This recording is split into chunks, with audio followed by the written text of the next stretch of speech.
teman-teman di rumah juga kabarnya dahsyat dan luar biasa. Amin. Mari sama-sama kita puji dan memuliakan nama Tuhan.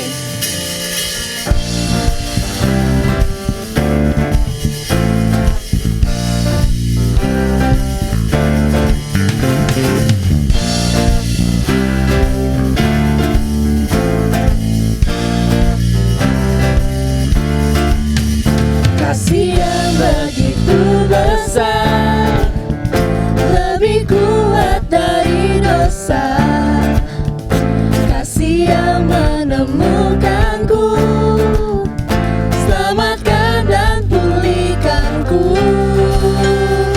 Ku naikkan syukurku, ku tak akan berhenti memuji, meninggikan nama-Mu selalu menari. Memuliakanmu, dibebaskan, dibangkitkan, hidup yang Kau berikan ini hanya untuk-Mu.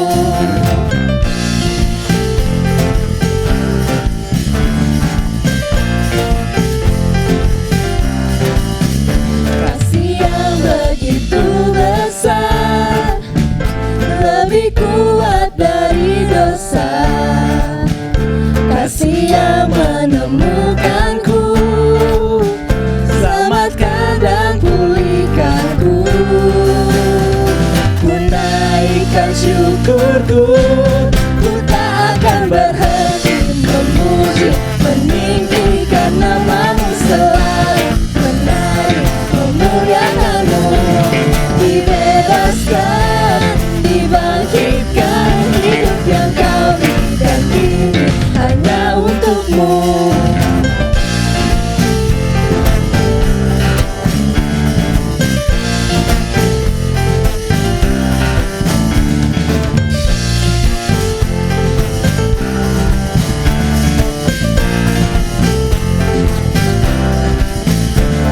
Ku naikkan syukurku, ku naikkan syukurku, ku tak akan berhenti memuji, meninggikan nama-Mu selalu menari. Memuliakan-Mu, dibebaskan, dibangkitkan, hidup yang Kau berikan dan kini hanya untukmu takkan berhenti meninggikan namamu. Dibebaskan, dibangkitkan, hidup yang kau beri dan kini hanya untukmu. Hidup yang kau beri dan kini hanya untukmu. Beri sorak-sorak kemuliaan bagi Tuhan yang masih semangat untuk memuliakan nama Tuhan. Mari kita bersukacita dalam Tuhan. Ayo kita melompat di rumah sama-sama teman.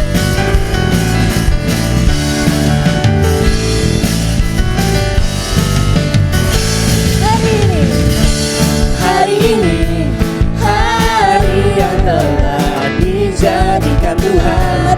Mari kita bersuka.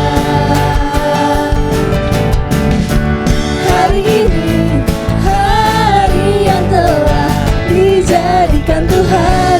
Mari kita bersuka di dalam Tuhan. Bersuka di dalam Tuhan. Bersuka, bersuka dalam Tuhan. Mari bersuka, bersuka citalah. Oh, bersuka, bersuka dalam Tuhan. Sekarang bersuka, bersuka citalah.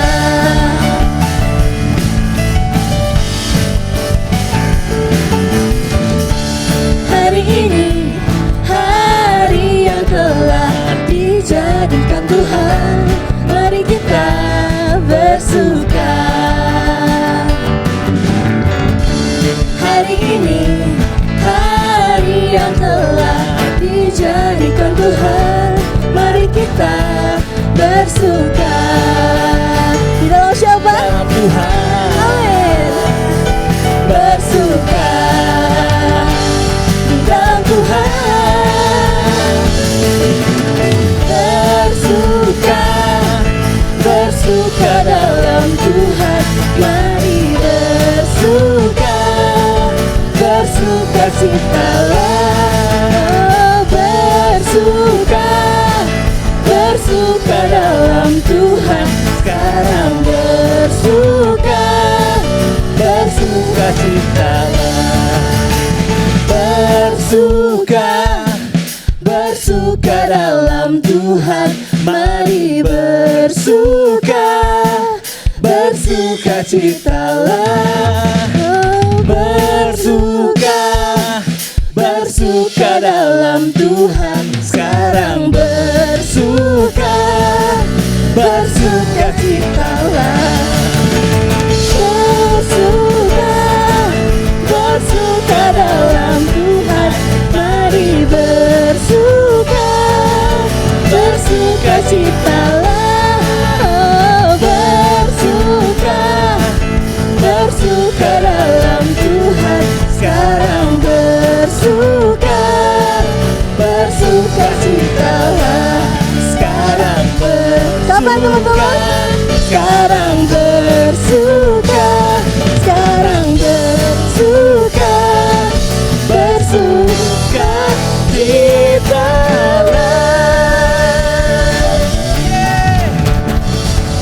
Haleluya. Haleluya. Teman-teman, di dalam kitab Hosea 6 ayat 6 mengatakan bahwa Tuhan lebih menyukai pengenalan akan Tuhan daripada semua korban-korban bakaran. Dan gak ada cara lain untuk kita dapat mengenal Tuhan selain daripada kita mengenal firman Tuhan. Karena dalam firman Tuhan kita bisa mempelajari karakter Tuhan. Kita bisa mempelajari banyak sekali mujizat yang Tuhan buat. Dan juga di dalam firman Tuhan banyak sekali janji yang udah Tuhan sediain buat kita semua. Oleh karena itu mari kita siapin hati kita yang terbaik. Supaya hati kita menjadi tanah yang subur. Sehingga ketika firman itu ditabur, firman itu gak lalu begitu saja. Tapi firman itu boleh bertumbuh dan berbuah. Dan buahnya itu tetap, teman-teman. Sehingga orang-orang di sekitar kita, keluarga kita, teman-teman dekat kita bisa melihat Tuhan, bisa melihat buahnya yang ada dalam diri kita. Mari kita siapkan hati kita. Terima kasih Tuhan. Ini doa kami Tuhan, untuk kami mau Tuhan menjadi penyembah-penyembah-Mu Tuhan. Kami mau mengenal-Mu lebih dalam lagi Tuhan. Terima kasih Tuhan. Dan ku ingin mengenal-Mu Tuhan, lebih dalam dari semua yang ku kenal. Tiada kasih yang melebihi-Mu, ku ada untuk menjadi penyembah-Mu.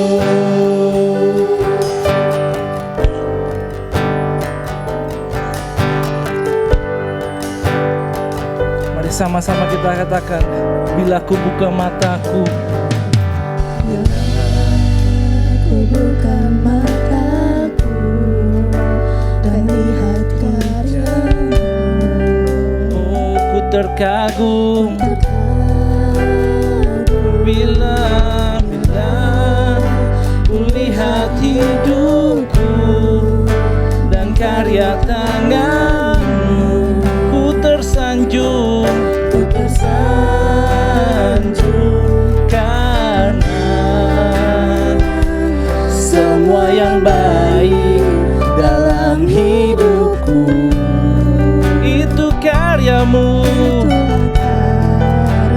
Oh, Kau beri kesempatan yang baru, dan ku ingin mengenal-Mu Tuhan, lebih dalam dari semua yang ku kenal. Oh, tiada kasih yang melebihi-Mu, ku ada untuk menjadi dan ku ingin mengenal-Mu Tuhan, lebih dalam dari semua yang ku kenal. Tiada kasih yang melebihi-Mu, ku ada untuk menjadi penyembah-Mu. Mari kita sembah Dia. Oh, kami mau jadi penyembah-Mu Tuhan, yang menyembah-Mu dalam roh dan kebenaran, memuliakan-Mu melalui hidup kami Tuhan, melalui perbuatan kami Tuhan, melalui perkataan kami Tuhan. Kami mau memuliakan-Mu Tuhan. Oh, kami mau mengenal-Mu lebih lagi Tuhan. Terima kasih Tuhan, karena Kau Bapa yang baik, selalu ada bersama kami Tuhan.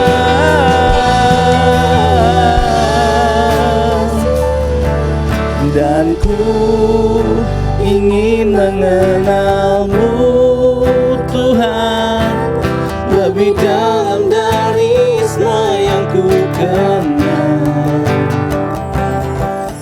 Tiada kasih yang melebihi-Mu, ku ada untuk menjadi penyembah.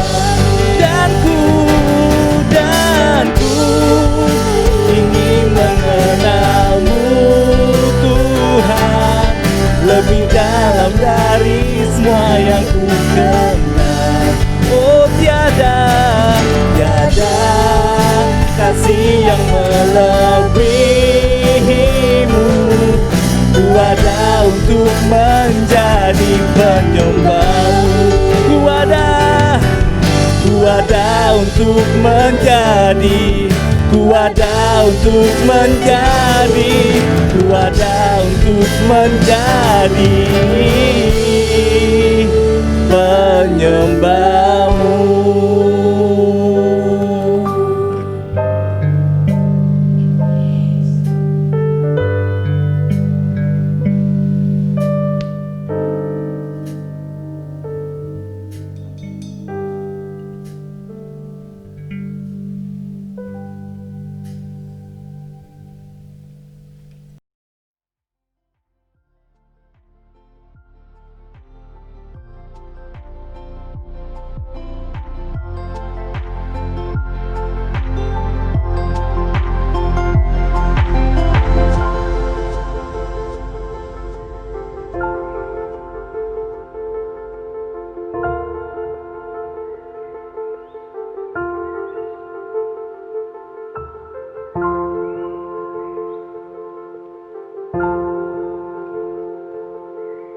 Shalom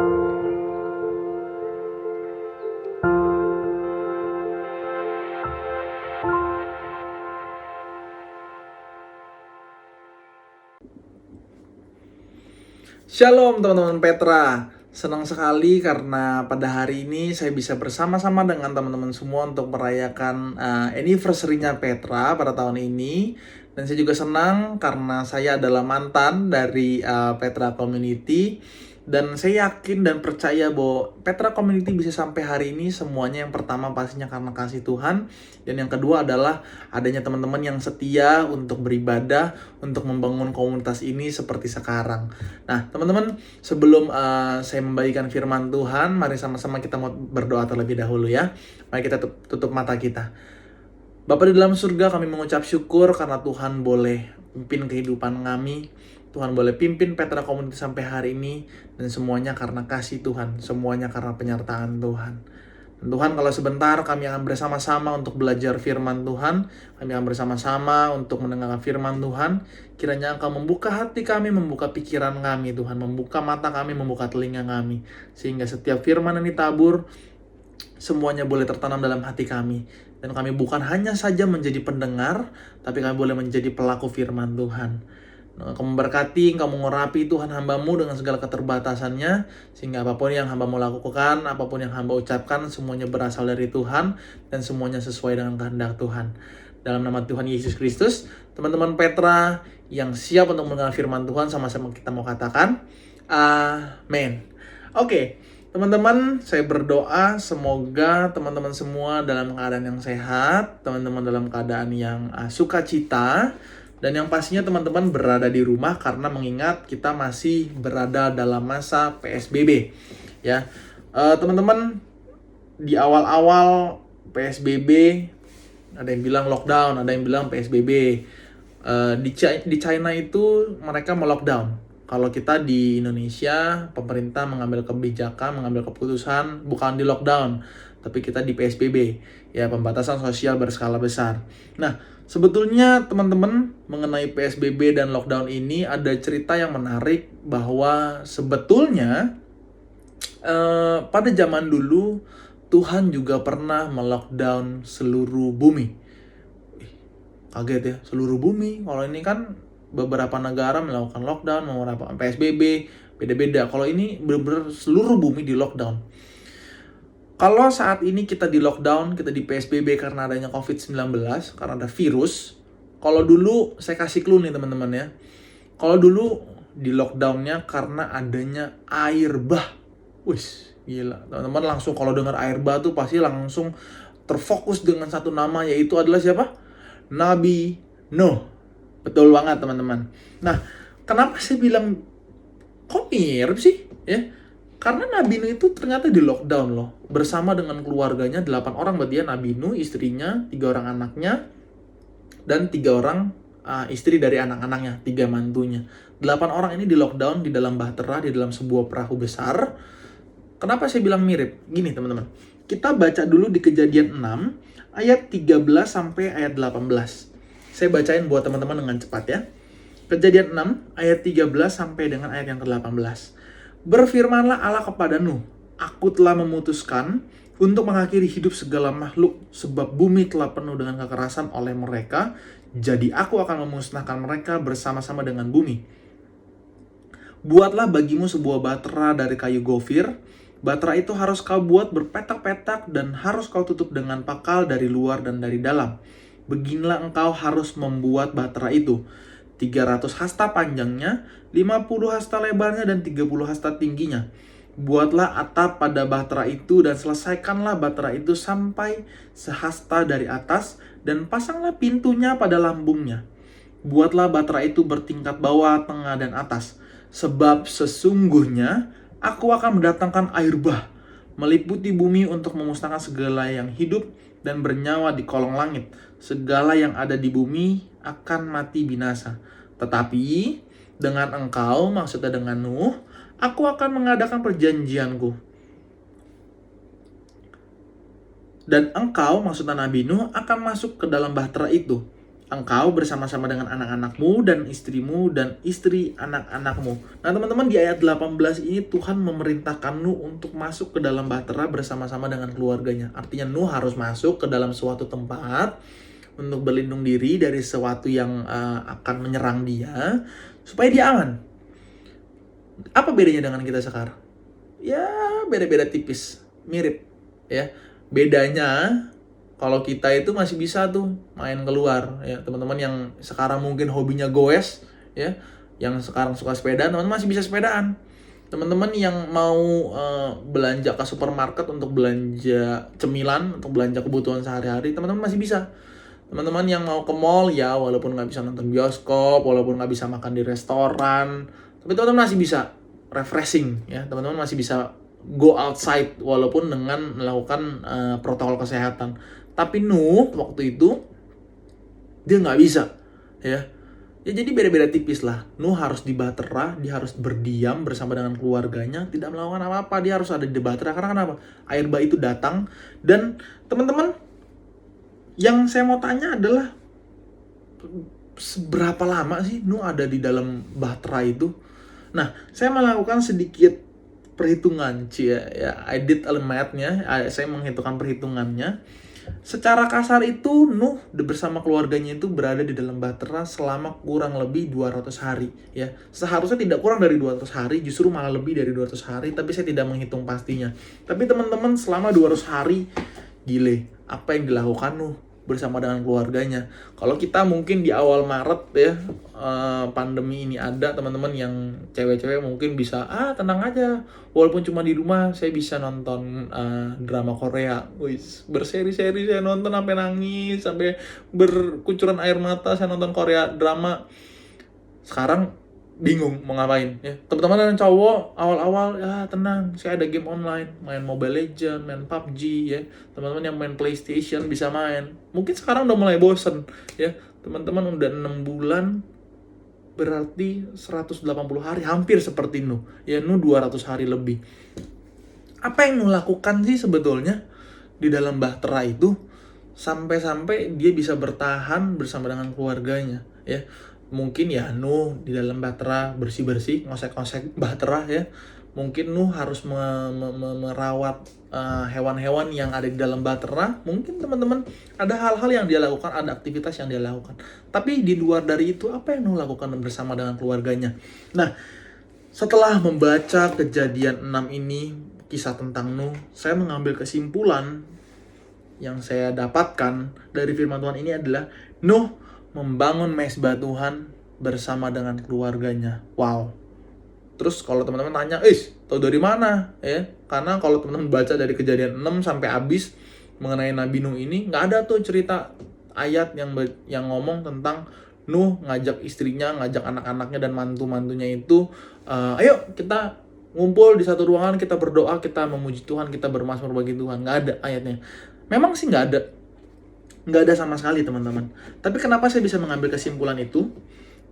Karena Nuh itu adalah orang yang taat sama Tuhan dan dia hidupnya intim bersama dengan Tuhan.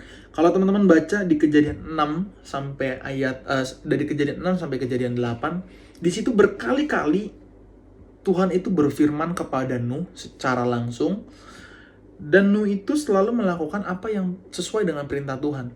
Artinya, contohnya nih teman-teman ya, ketika Nuh disuruh buat bahtera, ukuran kan tadi kita baca tuh, harus 50 hasta lebarnya, 30 hasta tingginya, 300 hasta panjangnya.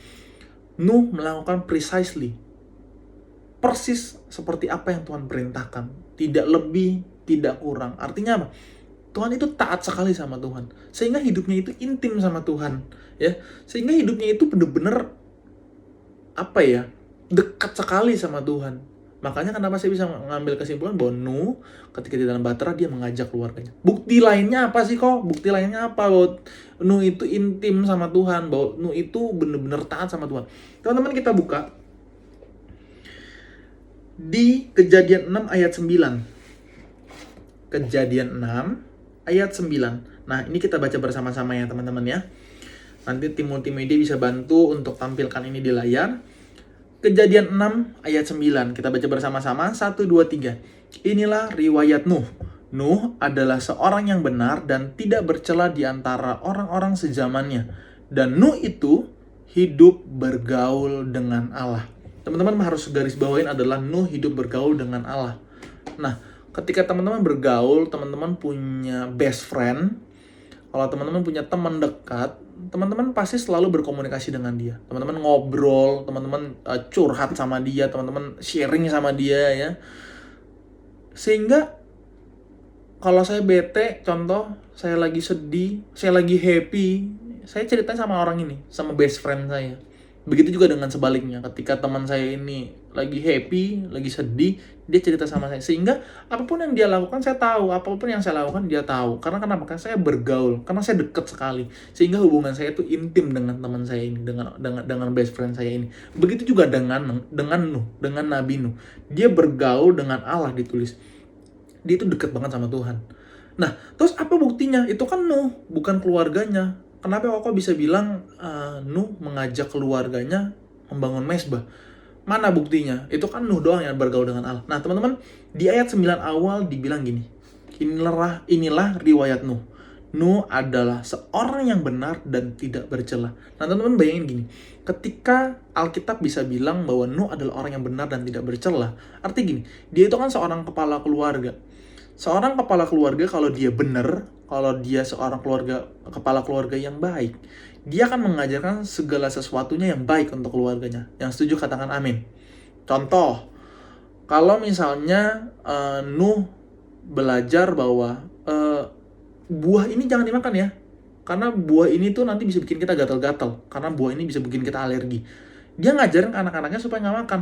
Kalau misalnya nanti anak-anaknya makan, dia gatal-gatal, itu dia nggak baik, karena dia nggak mengajarkan anak-anaknya. Tapi Nuh mengajarkan hal-hal yang baik, hal-hal yang benar kepada keluarganya. Salah satunya adalah ketika Nuh bergaul dengan Allah, Nuh akan mengajak keluarganya, Nuh akan mengajarkan kepada keluarganya untuk selalu hidup bergaul dengan Allah. Artinya apa?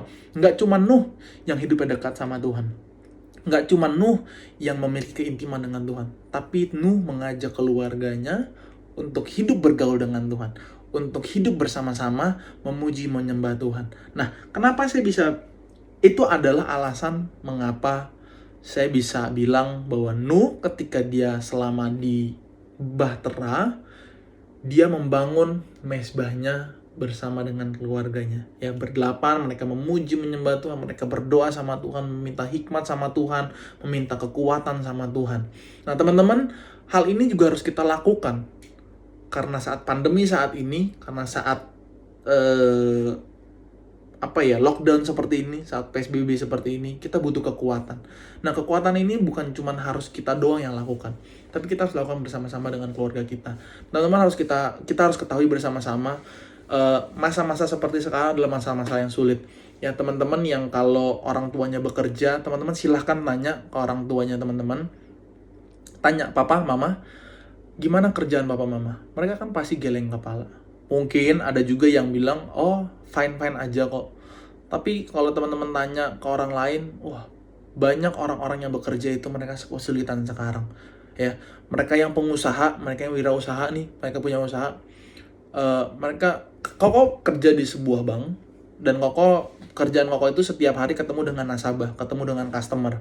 Nah, kalau Koko tanya ke pengusaha-pengusaha, mereka bilang, "Wah, Joshua, saat-saat seperti ini sulit sekali. Kita bisa ambil untung itu susah banget. Kadang-kadang kita jualan ya, yang penting ada barang kejual, kita bisa tutup operasional. Kita bisa bayar gaji karyawan, kita bisa bayar listrik kantor, kita bisa bayar operasional, semua aman, udah. Untuk cari untung buat kita sendiri itu susah sekali." Maksud saya nggak sedikit pengusaha-pengusaha itu yang merumahkan pegawainya, artinya memecat, mem-PHK, memberhentikan karyawan-karyawannya dalam bekerja. Ya, mereka bilang ya adalah kayak kemarin sebulan 2 bulan kita nggak ada untung, kita nggak bisa bayar gaji karyawan. Akhirnya yang tadinya saya punya 10 karyawan, sekarang saya potong jadi cuma 5 orang. 5 orangnya kemana, Pak? 5 orangnya saya berhentikan. Nah, teman-teman yang orang tuanya, yang karyawan yang bekerja bagaimana? Itu kan kalau tadi pengusaha. Kalau yang bekerja gimana? Yang bekerja sama. Mereka yang kena PHK, mereka yang kena dirumahkan itu, mereka yang kena layoff, mereka mau cari kerja lagi sekarang susah. Mereka dirumahkan. Mereka buat CV, mereka kirim ke perusahaan A, mereka kirim ke perusahaan B, mereka kirim ke perusahaan C. Nggak ada yang mau terima mereka. Nggak ada yang terima bukan karena si karyawan ini nggak punya kemampuan, bukan karena karyawan ini nggak bisa kerja, bukan. Tapi karena si perusahaan itu lagi nggak bisa bayar gaji karyawan. Ya, jadi mereka sedang mengefisiensikan biaya, sehingga banyak sekali sekarang pengangguran. Nah, teman-teman, di masa-masa seperti ini kita wajib banget untuk menjadi support buat orang tua kita. Kita wajib banget, kita harus banget menjadi support buat keluarga kita. Kalau kita, teman-teman yang sekolah mungkin belum bisa cari duit, tapi teman-teman gimana caranya? Teman-teman bisa support mereka dalam doa. Ya, teman-teman bangun mesbah bersama dengan keluarga, kita minta kekuatan dari Tuhan. Nah, teman-teman, di luar dari itu ada hal yang mau saya bagikan mengenai keluarga ini dan sudah saya lakukan.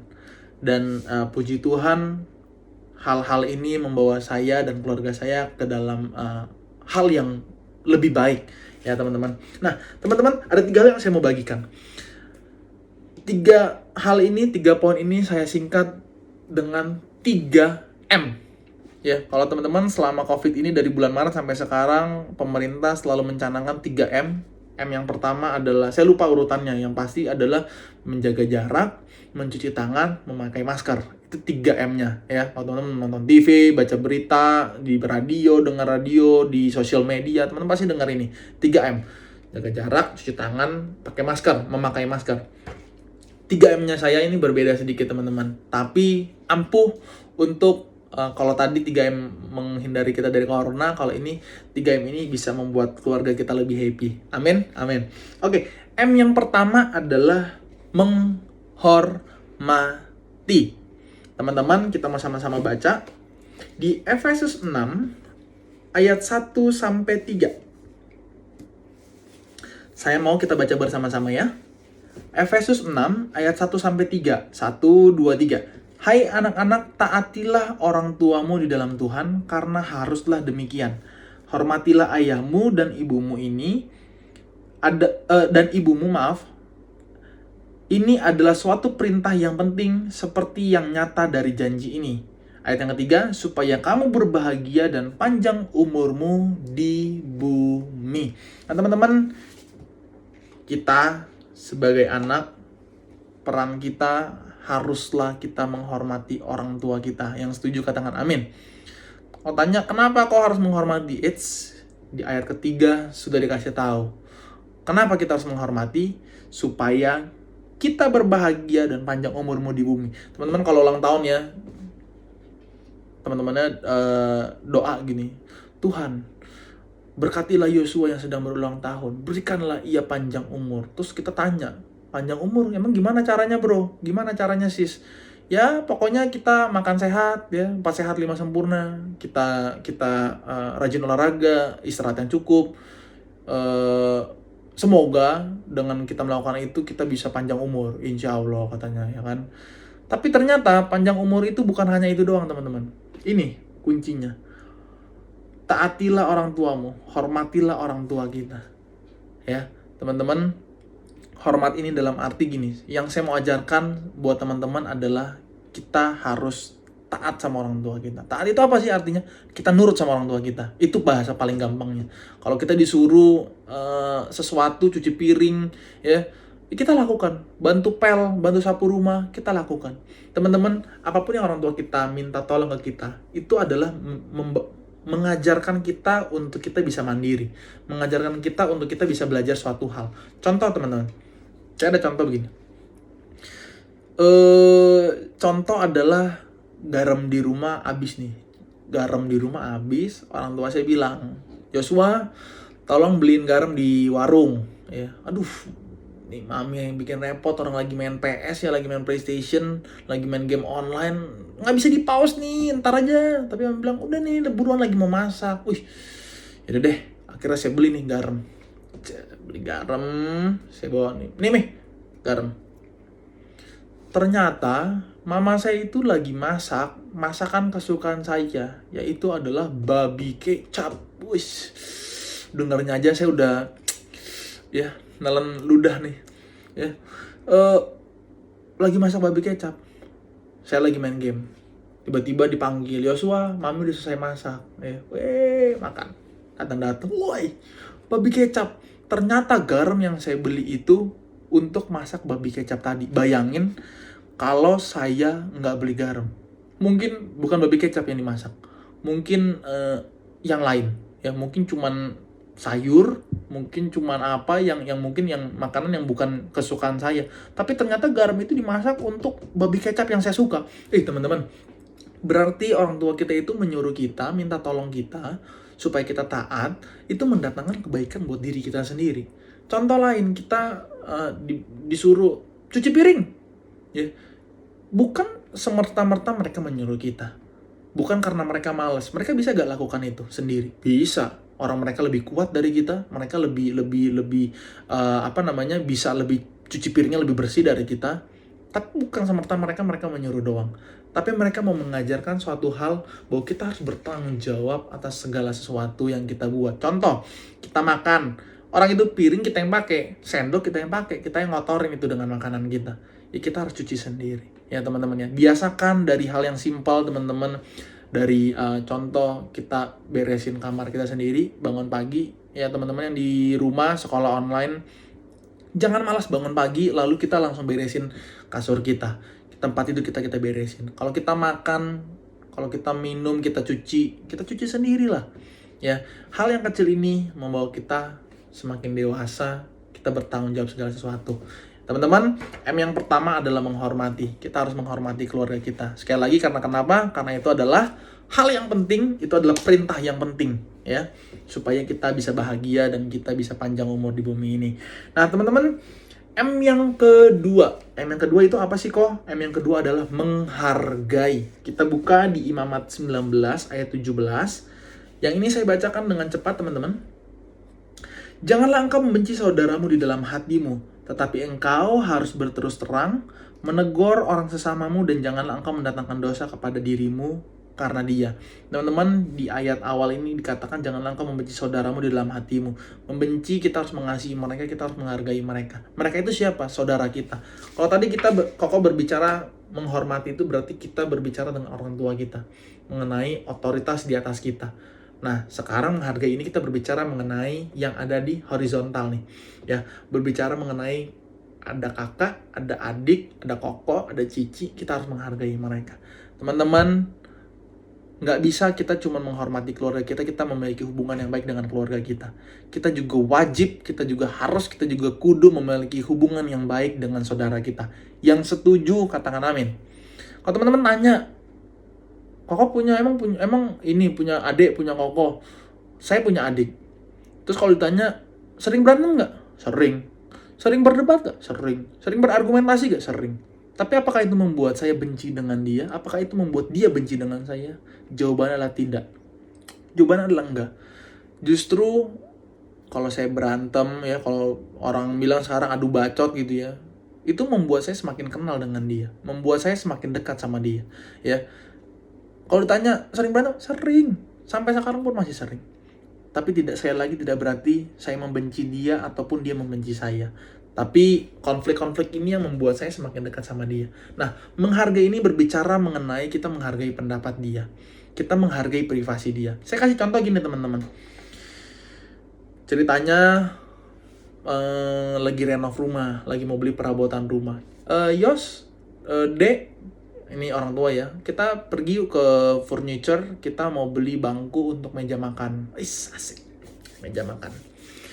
Ada dua pilihan, bangkunya mau warna putih atau mau warna hitam. Lalu saya bilang, Mi, warna putih. Pi, warna putih. Lalu Dede bilang, ngapain putih, hitam aja. Nggak bisa begitu dong, putih aja lebih bagus.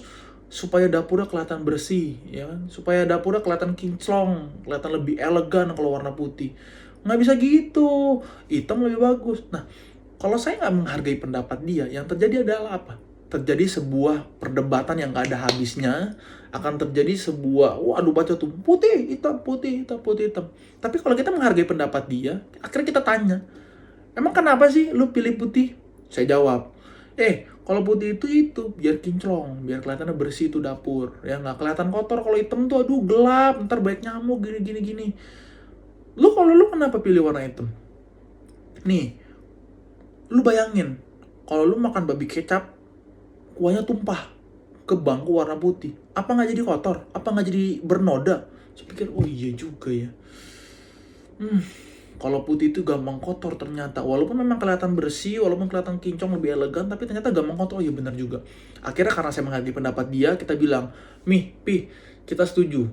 Belinya 2 hitam, 2 putih. Win-win solution ya. Tidak ada yang dirugikan, dua-duanya senang. Nah teman-teman, itu contoh ketika kita menghargai pendapat orang lain, tidak ada yang dirugikan. Ya, teman-teman bisa open mind, teman-teman tanya, emang kenapa sih pendapat lu kenapa bisa begitu sih? Gue kasih tahu nih, pendapat gue begini. Nah teman-teman, kita cari jalan tengahnya. Jangan sampai kita selalu berdebat dengan kakak kita ribut dengan adik kita, akhirnya kita diam-diaman, cuek-cuekan. Dan itu membuat hubungan kita dengan dia jadi tidak baik. Jangan sampai hal itu terjadi. Karena kenapa? Kita harus saling menghargai satu sama lain. Yang setuju katakan amin. Nah, M yang ketiga teman-teman. M yang ketiga adalah mengasihi. Nah, mengasihi ini mencakup menghormati, menghargai semuanya. Kita buka di Matius 22 ayat 37 sampai 39. Kita baca sama-sama ya. Matius 22 ayat 37 sampai 39. 1 2 3. Jawab Yesus kepadanya, "Kasihilah Tuhan Allahmu dengan segenap hatimu dan dengan segenap jiwamu dan dengan segenap akal budimu.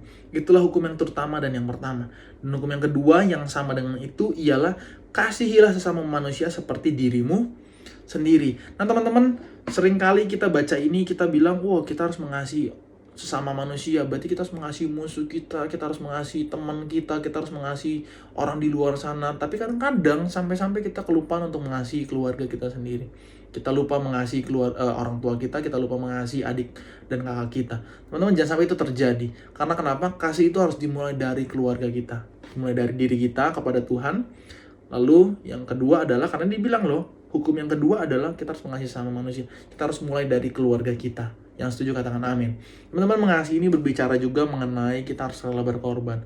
Contoh, ketika saya sakit, adik saya selalu ready, "Dek, tolong dong beliin bubur." Dia beliin.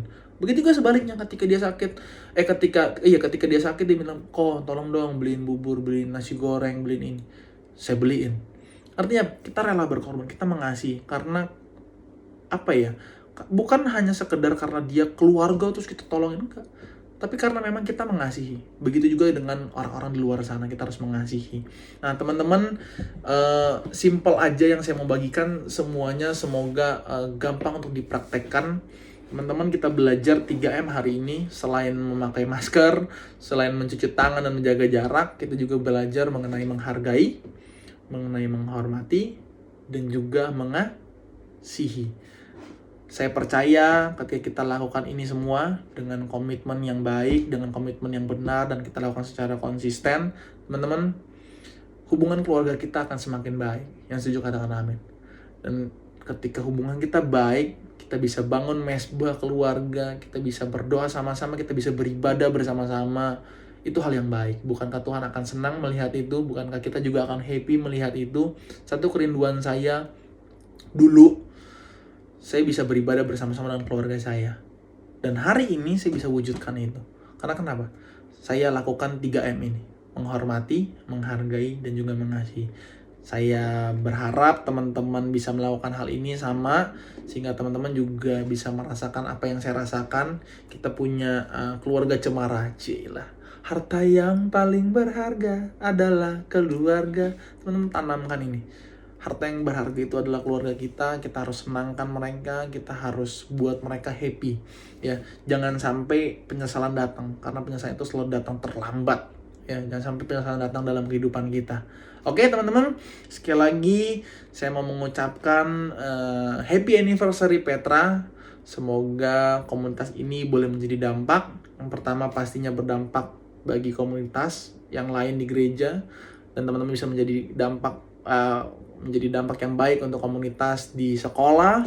Dan yang terpenting, teman-teman ketika di rumah, teman-teman bisa menjadi dampak yang baik bagi keluarga teman-teman. orang tua, bagi saudara-saudara. Yang setuju katakan amin.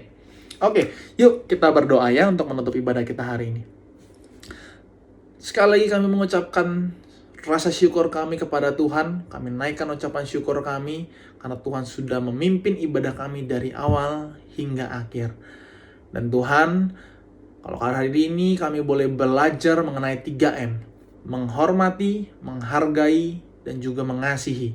Kiranya Tuhan, 3M ini bisa kami lakukan dalam kehidupan kami sehari-hari.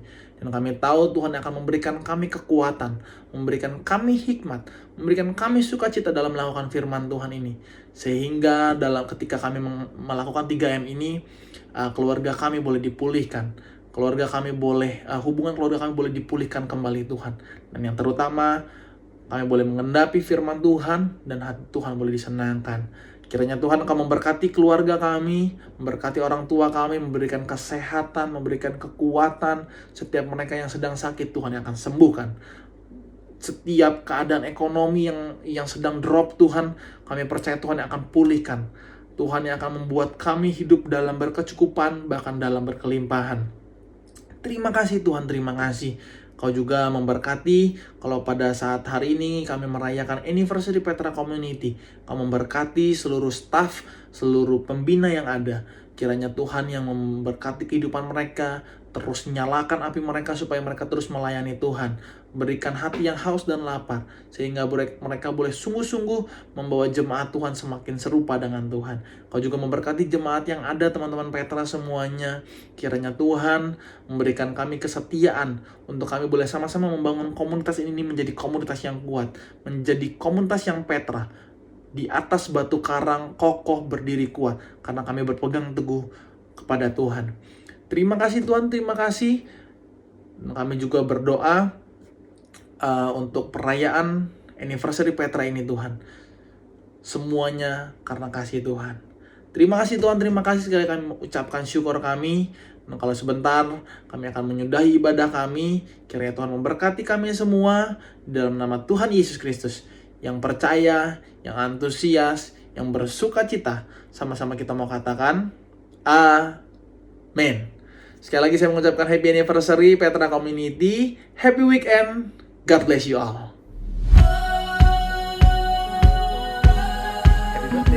Happy birthday Petra. Happy birthday Petra. Happy birthday Petra. Happy birthday Petra. Happy birthday Petra. Happy birthday Petra. Aku berdoa supaya Petra bisa menjadi berkat dan dampak untuk banyak anak muda dan bisa menjadi wadah untuk anak muda kembali ke Tuhan. Dan aku mau terima kasih karena Petra telah mengajarkan aku banyak hal. Semoga makin rame, makin seru, terus yang pasti semoga makin banyak jemaat yang datang. Semoga di ulang tahun kali ini komunitas Petra bisa menjadi dampak yang lebih baik lagi untuk anak-anak remaja dan bisa menambah jiwa-jiwa baru yang bakal dimenangkan. Semoga Petra bisa menjadi komunitas yang dewasa lagi, komunitas yang bisa membangun satu sama lain, dan lewat Petra lahir pemimpin-pemimpin yang hebat. Semoga kedepannya jemaat-jemaat Petra makin antusias ibadahnya, terus makin rajin juga ibadah Petranya. Pokoknya sukses selalu ya Petra. Tetap jadi komunitas yang berdampak bagi sekitar, tetap jadi berkat. Semoga komunitas Petra bisa menjadi komunitas yang semakin luar biasa dan semakin menjadi berkat. Happy birthday Petra. Shalom anak muda remaja yang diberkati Tuhan. Hari ini saya mengucapkan selamat hari ulang tahun Petra yang ke-17. Kami berdoa kiranya terang dari Allah seperti firman Tuhan mengatakan, demikianlah hendaknya terangmu bercahaya di depan orang supaya mereka melihat perbuatanmu yang baik dan memuliakan Bapamu yang di surga. Artinya setiap remaja yang ada tetap percaya kepada Yesus sebagai Tuhan dan Juru Selamat, dan tetap belajar taat dimanapun juga. Libatkan Tuhan dalam segala kehidupanmu. Dan firman Tuhan mengingatkan kerajinan kita untuk mencari Tuhan tidak akan kendor. Harus terus aktif dan tetap semangat Selamat hari ulang tahun. Tuhan memberkati. Mari kita berdoa. Bapa kami yang ada di dalam surga, Bapa yang kami kenal di dalam nama Tuhan Yesus Kristus. Engkau sudah memanggil kami, bahkan menyertai kami dan memberkati kami, khususnya pelayanan Tunas Remaja Petra yang berulang tahun yang ke-17. Kami berdoa kiranya anugerah hikmat, pengurapan Allah, perlengkapan dari Roh Kudus memperlengkapi anak-anak remaja, sehingga mereka juga boleh terus menjadi terang bercahaya di depan semua orang, sehingga setiap lutut boleh bertelut, setiap lidah boleh mengaku Yesus Kristus adalah Tuhan dan Juru Selamat. Berkati anak-anak remaja dan dimanapun mereka berada, menjadi orang-orang yang dipakai Tuhan di segala bidang dan menjadi berkat bagi banyak orang, dan nama Tuhan dipermuliakan dan kemuliaan-Mu nyata dalam hidup mereka mulai hari ini sampai selama-lamanya. Kami memberkati remaja yang diberkati Tuhan, kiranya berkat daripada Allah Bapa yang Maha Kuasa, kasih setia yang kekal dari Tuhan Yesus Kristus, serta penyertaan dan pimpinan yang sempurna dari Roh-Nya yang kudus, memberkati dan menyertai kita sekalian, mulai hari ini sampai selama-lamanya. Dalam nama Yesus kami sudah berdoa. Amin.